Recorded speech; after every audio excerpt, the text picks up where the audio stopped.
আজকে যে টপিকের উপর আমি কথা বলবো টপিকটা হচ্ছে peaceful coexistence and communal harmony, শান্তিপূর্ণ সহাবস্থান এবং সাম্প্রদায়িক সম্প্রীতি। আমাদের বাংলাদেশে সাম্প্রদায়িক সম্প্রীতি আছে না নাই? আবহমান কাল থেকে আমরা মুসলিম, হিন্দু, বৌদ্ধ, খ্রিস্টান, পাহাড়ি, নৃগোষ্ঠী মিলেমিশে একাকার, আমরা সবাই মিলে বাংলাদেশ। আমাদের পারস্পরিক সম্প্রীতি, ভালোবাসা, সৌহার্দ্যপূর্ণ আচরণ, বোঝাপড়া এটা বেশ মজবুত। তবে মাঝে মাঝে আমাদের এই সম্প্রীতির ভেতরে অনেকে ফাটল ধরাতে চায়। আমরা যে সুখে আছি, শান্তিতে আছে, এটা অনেকের ভালো লাগে না। আমাদের মধ্যে সাম্প্রদায়িক সম্প্রীতি, সৌহার্দ্যপূর্ণ আচরণ, ভালোবাসা এটা আবহমান কাল ধরে আছে। তার প্রমাণ আমরা তাফসিরুল মাহফিলের আয়োজন করলে আমাদের হিন্দু ভাইরা ডিস্টার্ব করে না, ঠিক কিনা? এবং আমি যদি বলি হাত তোলেন, হিন্দু ধর্মের কারা কারা এসেছেন, কত শত কত হাজার যে হাত উঠবে, আপনি অবাক হয়ে যাবেন। আমি চাচ্ছি না হাত উঠাতে। So it's our responsibility to present our religion to our non-Muslim brothers and sisters. আমাদের অমুসলিম ভাই বোনদের কাছে ইসলামের সৌন্দর্য তুলে ধরা এটা আমাদের দায়িত্ব। We all are the ambassador of Islam. আমরা প্রত্যেকে দায়িত্বশীল, আমরা প্রত্যেকে এক একজন ইসলামের অ্যাম্বাসেডর। আলহামদুলিল্লাহ বলেন। সো আমরা যেন ইসলামের বিউটিটাকে তুলে ধরতে পারি এবং এই যে সম্প্রীতি এটাকে যেন আমরা অটুট রাখতে পারি। আদতে বাংলাদেশের ইতিহাস বলে আমাদের দেশে কোনো দাঙ্গা নাই, আছে? আমরা ভাই ভাই, আওয়াজ করে বলুন তো আমরা কি ভাই ভাই। কিন্তু কিছু দুষ্ট লোক আছে, তারা আমাদের সম্পর্কের মধ্যে ফাটল ধরাতে চায়, মাঝে মাঝে ঝগড়া লাগাতে চায়। দেখবেন পত্রপত্রিকায় দেখা যায় বিভিন্ন ধর্মীয় উপাসনালয়গুলোতে হামলা চালানো হয়। এগুলো রাজনৈতিক উদ্দেশ্য প্রণোদিত, এগুলোর সাথে ইসলামের কোনো সম্পর্ক নাই। এজন্য এই দুর্বৃত্তদের ব্যাপারে আমাদের সাবধান থাকতে হবে, আমরা সংঘবদ্ধ থাকবো। এই যে আমাদের পিসফুল কোএক্সিস্টেন্স, শান্তিপূর্ণ সহাবস্থান।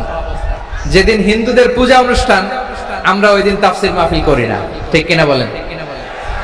যেদিন আমাদের তাফসিরুল কোরআনের প্রোগ্রাম, ওই দিন আমাদের হিন্দু ভাইরা ডিস্টার্ব করে না। সুবহানাল্লাহ। হিন্দুদের পূজা অনুষ্ঠানে আইন শৃঙ্খলা বাহিনীর পাশাপাশি মাদ্রাসার ছাত্ররা যে সেখানে পাহারা দেয়। গোটা পৃথিবীতে এই দৃষ্টান্ত আপনি পাবেন। মাদ্রাসার ছাত্ররা, তারা তো কোরআনের ধারক, তারা হাদিসের ধারক, তারা কেন মন্দির পাহারা দিবে? এই সম্প্রীতিকে ধরে রাখার জন্য, এই সৌহার্দ্যকে ধরে রাখার জন্য, আমাদের পারস্পরিক ভালোবাসাকে অটুট রাখার জন্য। এখন বলেন, আমাদের এই ভালোবাসা অটুট থাক, আমরা চাই কি চাই না? আল্লাহ এই দেশকে তুমি বরকতময় করো, বাংলাদেশকে তুমি শান্তিময় করো। প্রিয় ভাইরা, আমি বলেছিলাম আমার আলোচনার বিষয় হচ্ছে শান্তিপূর্ণ সহাবস্থান, সাম্প্রদায়িক সম্প্রীতি। আমরা দেখব ইসলাম আমাদেরকে কি কি দিক নির্দেশনা দেয়। আল্লাহ রাব্বুল ইজ্জা ওয়াল জালাল তিনি ইরশাদ করছেন, ওয়ালা তাসুবুল্লাযীনা ইয়াদউনা মিন দুনিল্লাহি ফায়াসুবুল্লাহা আদওয়ান বিগাইরি ইলম কাযালিকা যায়্যান্না লিকুল্লি উম্মাতিন আমালাহুম সুম্মা ইলা রাব্বিহিম মারজিউহুম ফায়ুনাব্বিউহুম বিমা কানু ইয়ামালুন। রব্বুল আলামিন বলেন, গোলাম ও আমার ইমানদার বান্দারা, শোনো শোনো, লা তাসুবুল্লাযীনা ইয়াদউনা মিন দুনিল্লাহ ফায়াসুবুল্লাহা আদওয়াম বিগাইরি ইলম।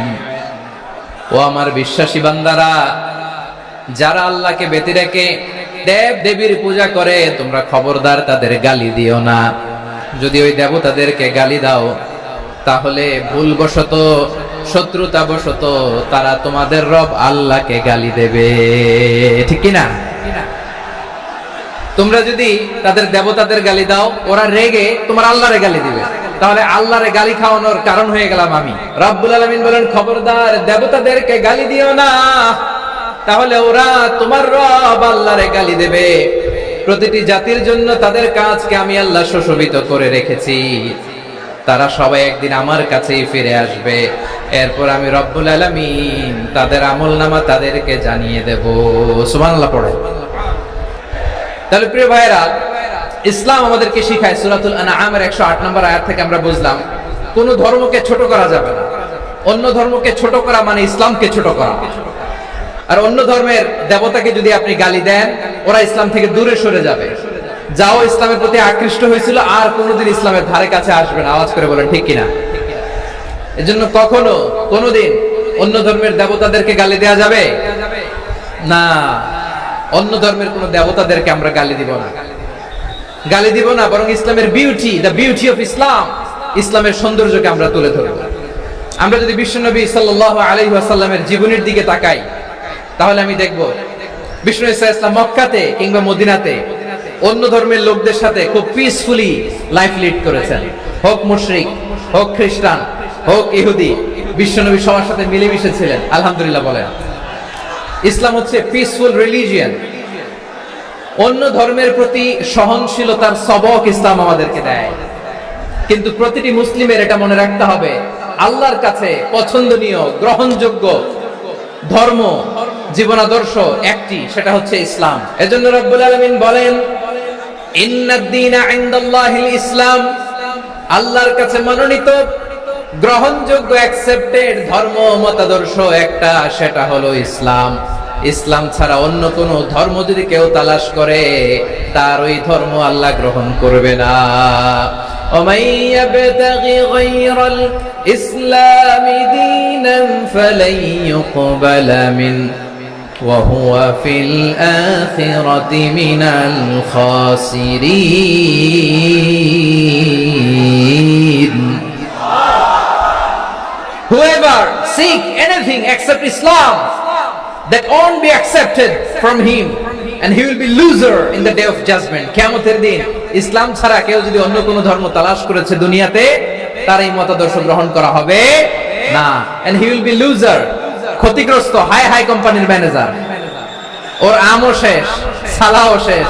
প্রত্যেক নামাজ শেষে আমরা আল্লাহরে বলি, আল্লাহ রাদিতু বিল্লাহি রাব্বা ওয়া বিল ইসলামি দীনা ওয়া বি মুহাম্মাদিন নাবিয়ান ওয়া রাসূলা। ও আল্লাহ, তোমারে রব হিসেবে পেয়ে আমরা খুশি। ও আল্লাহ, ইসলামকে ধর্ম হিসেবে পেয়ে আমরা খুশি। বিশ্বনবীকে আমাদের রাসূল পেয়ে আমরা খুশি। ইসলাম ছাড়া অন্য কোনো ধর্ম আমরা গ্রহণ করব না। আল্লাহর কাছে অ্যাকসেপ্টেড রিলিজিয়ন একটা, সেটা ইসলাম। তো বিশ্বনবী সাল্লাল্লাহু আলাইহি ওয়াসাল্লাম মক্কাতে কিংবা মদিনাতে খুব পিসফুলি এক্সিস্ট করেছেন, যে কোনো ধর্মের সাথে মিলেমিশে চলেছেন। তার প্রমাণ আমরা যদি রাসূল সাল্লাল্লাহু আলাইহি ওয়াসাল্লামের বায়োগ্রাফির দিকে তাকাই, তাহলে দেখব তিনি মুশরিকদের সাথে পিস ট্রিটি করেছেন, শান্তি চুক্তি, পিস ট্রিটি, পিস এগ্রিমেন্ট। আপনারা হুদাইবিয়ার সন্ধির নাম শুনেছেন? 6ষ্ঠ হিজরিতে বিষ্ণু ইসা ইসলাম মুশরিকদের সাথে এই ট্রিটি করেছেন, চুক্তি। আমরা তো মুসলমান বসতে পারি না, আমরা দুই মুসলিম ভাই একসাথে বসে চা খেতে পারি না, গল্প করতে পারি না। বিষ্ণু ইসা ইসলাম মুশরিকদের সাথে ট্রিটি করেছেন, হুদাইবিয়ার সন্ধি। এই সন্ধির আগে মক্কা থেকে কেউ মদিনায় যেতে পারে না, মদিনা থেকে কেউ মক্কায় যেতে পারে না। কিন্তু এই সন্ধির পরে ট্রাফিক স্বাভাবিক হয়ে গেল।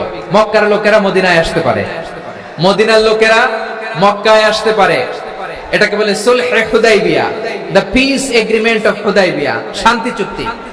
আমরা পৃথিবীতে এখন অনেক শান্তি চুক্তির নাম শুনি, এগুলো সব the piece treaty of Hudaibiya থেকে কপি করা। আল্লাহু আকবার। মক্কার পার্ট গেল, পিস এগ্রিমেন্ট করলেন, শান্তি চুক্তি। বিষ্ণু ইসলাম মদিনায় যে কি করলেন? মদিনায় যে বিষ্ণু ইসলাম মদিনা চার্টার করলেন, মদিনা সনদ, সাহিফাতুল মদিনা, এটার বলে মদিনা চার্টার। যে ওয়েস্টে, ইউরোপে, আমেরিকাতে তারা অনেক চার্টার করে, সব চার্টার মদিনা চার্টার থেকে কপি করা। আওয়াজ করে পড়েন সুবহানাল্লাহ। বিষ্ণু ইসলাম মদিনায় গেলেন, মদিনাতে মুসলিম, মুশরিক, ইহুদি, এই তিন ধর্মের লোক মিলে সব স্টেক হোল্ডার যারা আছে সবাইকে নিয়ে বিষ্ণু ইসলাম মদিনা চার্টার করলেন, মদিনা সনদ। পড়েন সুবহানাল্লাহ। শুধু তাই নয়, মক্কাতে বিশ্বনবী পিস এগ্রিমেন্ট করলেন, শান্তি চুক্তি মুশরিকদের সাথে। মদিনাতে যে বিশ্বনবী মদিনা চার্টার করলেন, মদিনা সনদ করলেন ইহুদিদের সাথে। আবার মদিনাতে বিশ্বনবী ইহুদিদের সাথে পিস ডায়ালগ করলেন।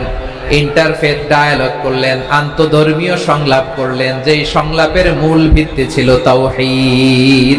বিশ্বনবী ইহুদিদেরকে ডাকলেন, আহ্বান করলেন, কুল ইয়া আহলাল কিতাবি তাআলাউ ইলা কালিমাতিন সাওয়াইন বাইনানা ওয়া বাইনাকুম আল্লা না'বুদা ইল্লাল্লাহ ولا نشرك به شيئا ولا يتخذ بعضنا بعضا أربابا من دون الله فإن تولوا فقولوا اشهدوا بأننا مسلمون। বিশ্বনবী মদিনার ইহুদিদের ডেকে বললেন, ও ইহুদিরা, শোনো শোনো,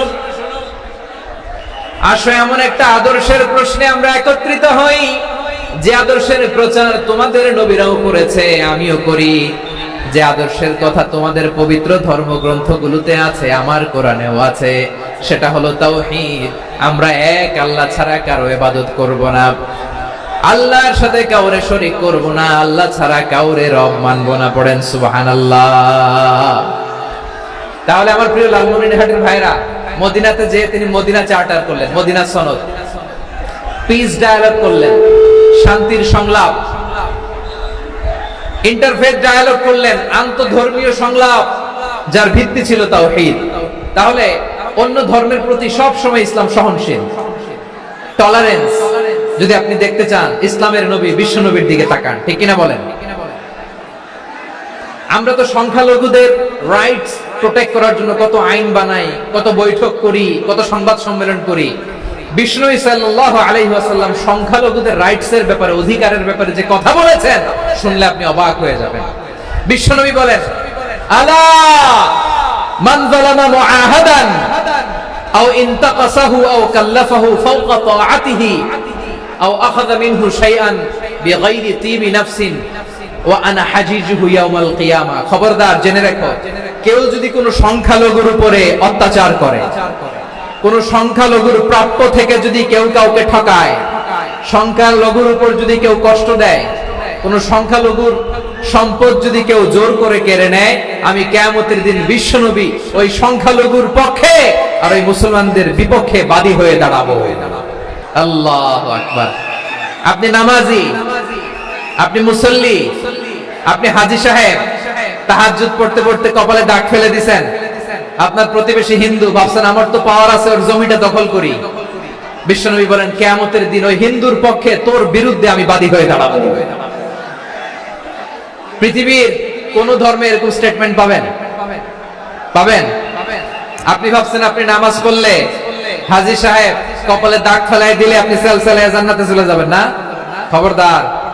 বিশ্বনবী বলেন, কোন সংখ্যালঘুর উপর যদি কেউ আক্রমণ করে, তার প্রাপ্য তাকে না দিয়ে যদি তাকে ঠকায়, তার উপর জুলুম করে, তার সম্পদ যদি কেড়ে নেয়, আমি নবী, তুমি মুসলিম হইতে পারো, মুসল্লি হইতে পারো, তার পক্ষে তোমার বিপক্ষে আল্লাহর দরবারে বাদী হয়ে দাঁড়াবো। যে নবীর সুপারিশ ছাড়া জান্নাতের গেটও দেখা যাবে না, ওই নবী যদি বলে তোর বিপক্ষে আমি বাদী হয়ে দাঁড়াবো, ওই জান্নাতে আর ঢোকার কোনো সুযোগ আমাদের থাকবে? এখানেই শেষ নয়। বিশ্বনবী বলেন, মান কাতালা মুআহাদান, বুখারীর বর্ণনা, মান কাতালা মুআহাদান লাম ইয়ারাহ রাইহাতাল জান্নাহ। কেউ যদি, কোন মুসলিম যদি অন্যায়ভাবে কোন সংখ্যালঘুকে হত্যা করে, কোন হিন্দুকে হত্যা করে, কোন বৌদ্ধরে হত্যা করে, অন্যায়ভাবে কোন মুসলিম যদি কোন সংখ্যালঘুরে হত্যা করে, জান্নাতে যাওয়া তো দূরের কথা, ওই মুসলিম জান্নাতের ঘ্রাণও পাবে না। সহিহ বুখারীর বর্ণনা, মান কাতালা মুআহাদান লাম ইয়ারাহ রাইহাতাল জান্নাহ ওয়া ইন্না রিহাহা লা ইউজাদু মিন মাসিরাতি 40 আমা। যে জান্নাতের ঘ্রাণ 40 বছর দূরের রাস্তা থেকেই পাওয়া যায়। সুবহানাল্লাহ পড়েন। এত দূরে থাকতেই জান্নাতের ঘ্রাণ আপনার নাকে এসে ধাক্কা মারবে। বিশ্বনবী বলেন, যে ব্যক্তি কোন সংখ্যালঘুকে হত্যা করে, জান্নাতে তো ঢুকতে পারবেই না, জান্নাতের ঘ্রাণও তার নাকে লাগবে না। পড়েন নাউযুবিল্লাহ। তাহলে সংখ্যালঘুদের ব্যাপারে ইসলামে অধিকার দেয়া আছে না নাই? এখানেই শেষ না। বিষ্ণু ইসলাম আপনার অমুসলিম প্রতিবেশীর সাথে ভালো আচরণ করতে বলেছে। আমাদের হয় না, এটা মুসলিম পাড়া, ওটা বৌদ্ধ পাড়া, হয় না? অনেক সময় হয় না এটা আমাদের মুসলিম পাড়া, ওইটা হিন্দু পাড়া, এরকম আছে না নাই? হিন্দু যদি আপনার প্রতিবেশী হয় কি করবেন? ওর কষ্ট দিবেন নাকি? কেন? ও তো হিন্দু, ও তো আমার আল্লাহরে ডাকে না, ওরে কষ্ট দিলে জায়েজ হবে না? খবরদার।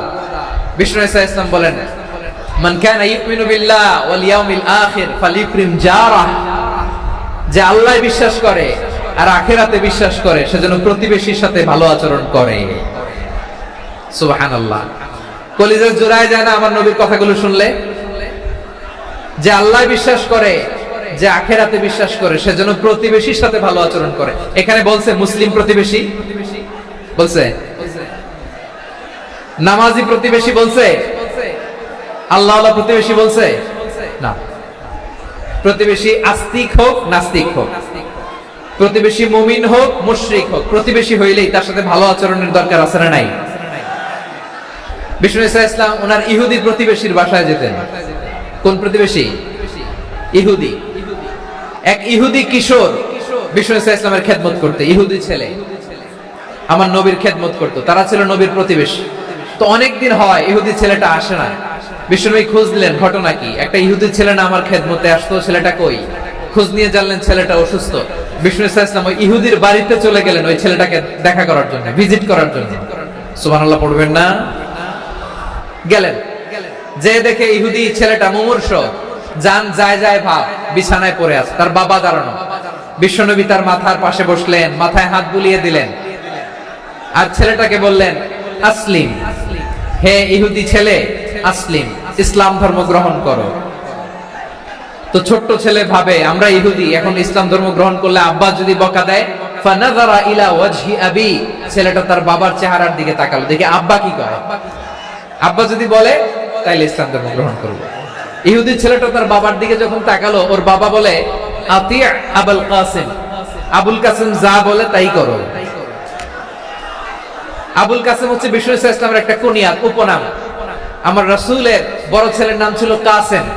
যেমন দেখবেন আমাদের এলাকায় কারো ছেলের বড় ছেলের নাম যদি হয় আব্দুল্লাহ, এরা আব্দুল্লাহর বাপ বলে ডাকে। কারো বড় মেয়ের নাম যদি হয় ফাতেমা, এরা কি ডাকে? ফাতেমার বাপ বলে না? তো বিষ্ণু ইসা ইসলামের বড় ছেলের নাম ছিল কাসেম। ইহুদি বাবা বলল, আতি আবুল কাসেম, আবুল কাসেম যা বলে তাই শোনো, মানে মোহাম্মদ যা বলে তাই শোনো। এই কথা শুনে ছেলে সাহস পাইছে, ছেলে আবার পড়তে আরম্ভ করলো, আশহাদু আল্লাহ ইলাহা ইল্লাল্লাহ ওয়া আশহাদু আন্না মুহাম্মাদার রাসূলুল্লাহ, পড়েন আল্লাহু আকবার। বিশ্বনবীর আহ্বান শুনে ওই আহ্বানে সাড়া দিয়ে ইহুদি ছেলে শাহাদা পড়ে মুসলমান হয়ে গেল। তার হৃদয়টারে ঈমানের নূর দিয়ে আলোকিত করে দিল কে? প্রিয় ভাইরা, এবার রাসূল সাল্লাল্লাহু আলাইহি ওয়াসাল্লাম বের হয়ে আসলেন ঘর থেকে আর বললেন, আলহামদুলিল্লাহিল্লাযী আনকাযাহু মিনান নার, প্রশংসা সে আল্লাহর যে আল্লাহ জাহান্নামে চলে যাচ্ছিল প্রায় এমন একটা লোককে মুহূর্তের মধ্যে কালেমায়ে শাহাদাতের বদৌলতে জান্নাতি বানায় দিলেন। আওয়াজ করে পড়েন সুবহানাল্লাহ। এই হাদিস থেকে আমরা কি শিখলাম? What is the moral of the story? এক নম্বর স্টোরি হলো, প্রতিবেশী ইহুদি হোক হিন্দু হোক, যাবেন, সুসম্পর্ক রাখবেন, উপহার দিবেন, বিপদে পাশে দাঁড়াবেন, তাইলেই তো আপনাদের প্রতি, মুসলমানদের প্রতি তারা আকৃষ্ট হবে, ঠিক কিনা বলেন? আপনি যদি হিন্দুদের সাথে বৌদ্ধদের সাথে নাই মিশেন, নাস্তিকের কাছে নাই যান, তো ইসলামের সৌন্দর্যটা ওরা বুঝবে কেমনে? আমার অনেক হিন্দু পরিচিত ভাই আছে, ওরা আমাদের ইফতারের প্রোগ্রামে এসে একসাথে ইফতারি করে। অনেক মদখোর আমার সাথে বসে একসাথে ডিনার করে, হাফ প্যান্ট পরা, গলায় স্বর্ণের চেইন, হাতে স্বর্ণের ব্রেসলেট, আইসা আমার সাথে ডিনার করছে, আছে এরকম। গাঁজাখোর, আমি বলে আসো, welcome welcome to my dinner, আসো বসো, বসলেই তো আমি ওর ডিএনএ, চিন্তার ডিএনএ চেঞ্জ করে দেওয়ার সুযোগ পাবো, চিল্লায় বলো ঠিক কি না? আসতে হবে আমার কাছে। The door of Islam is open 24/7. সব সময় আমাদের ইসলামের দরজা আমার অমুসলিম ভাইদের জন্য খোলা আছে না নেই? এই হাদিস থেকে দুইটা শিক্ষা। এক নম্বর শিক্ষা, প্রতিবেশী মুসলিম হোক অমুসলিম হোক, যান, অসুস্থ হইলে একটু আপেল নিয়ে যান, আঙ্গুর নিয়ে যান, কমলা নিয়ে যান, তাদের সাথে ভালো আচরণ করেন। ইসলামের বিউটি দেখে, সৌন্দর্য দেখে অবাক হবে, নসিব ভালো হলে কোনোদিন কালিমা পড়ে মুসলমান হয়ে যাবে। তাহলে অমুসলিমের সাথে ভালো সম্পর্ক। বিশ্বনবী ইহুদির বাড়িতে গেলেন, ইহুদির বাড়ি, আর আমার মুসলমান ভাই আমার কাফের বলে, এরকম আছে না নাই? মুসলিমরা দেখতে পারে না, সহ্য করতে পারে। বিষ্ণু ইসলাম ইহুদির বাড়িতে গেলেন, এটা একটা শিক্ষা। 2 নম্বর শিক্ষা হলো বিষ্ণু ইসলামের খাদেম ছিল ইহুদি, এতদিন খেদমত করলো, একদিনও বিশ্বনবী ওরে কালিমার দাওয়াত দেয় নাই। কারণ কি? বিশ্বনবী একটা ভালো সময়ের অপেক্ষা করতেছিলেন, প্রপার টাইমিং। দাঈর কাজ হচ্ছে দাঈ ইলাল্লাহ, সে হচ্ছে সুযোগ সন্ধানী। দাঈ সুযোগ খোঁজে, কখন দাওয়াত দিলে ব্যাটে বলে হবে, ঝোপ বুঝে কোপ মারে, ঠিক কিনা বলেন? বিষ্ণু ইসলাম ভালো সময়ের অপেক্ষা করতেছিলেন, দেখি ভালো সময় আসুক আসুক আসুক আসুক। আস্তে আস্তে এমন সময় আসছে, ছেলে এবার মুমূর্ষ। অসুস্থ ব্যক্তির হৃদয় অত্যন্ত নরম থাকে, হসপিটালে যখন কেউ যায় তার হৃদয়টা বড্ড নরম থাকে, মৃত্যুর ভয়ে তার অন্তরটা নরম থাকে, ঠিক কিনা বলেন? এই প্রপার টাইমিং এর অপেক্ষা করতেছিলেন, যখনই টাইমিং পেয়েছেন দাওয়াত দিলেন, পড়ো লা ইলাহা ইল্লাল্লাহ, সুবহানাল্লাহ পড়েন সবাই। তাহলে ইসলাম অমুসলিম প্রতিবেশীর সাথে ভালো আচরণ করতে বলে।